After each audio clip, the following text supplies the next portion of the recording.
நீங்கள் அரசியல் இயக்கமாக மட்டுமே பார்க்கக்கூடாது. அதிகாரத்துக்கு வரும்போது சமூக இயக்கம் சில அதிகாரங்கள் வழியாக மக்களுக்கு நன்மை செய்ய முடியுங்கிறத அண்ணா அரசியலுக்கே வந்தார். அந்த விதத்தில் திமுகவை நீங்கள் விட்டுட்டால், இப்போ சீமான் சொல்கிறார் இல்லையா, அசிங்கமான ஒரு வார்த்தை சொல்கிறார். பெரியார் ஏதோ ஒரு வார்த்தை சொன்னார், அந்த வார்த்தை நான் சொல்ல விரும்பல.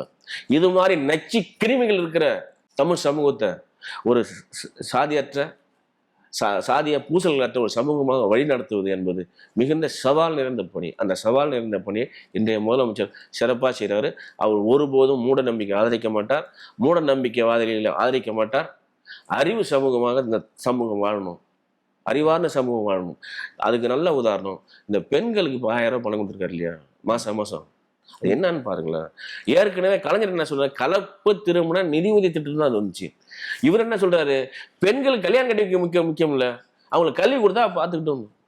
இதுதான் நீங்க கேட்டதுக்கு பதில்.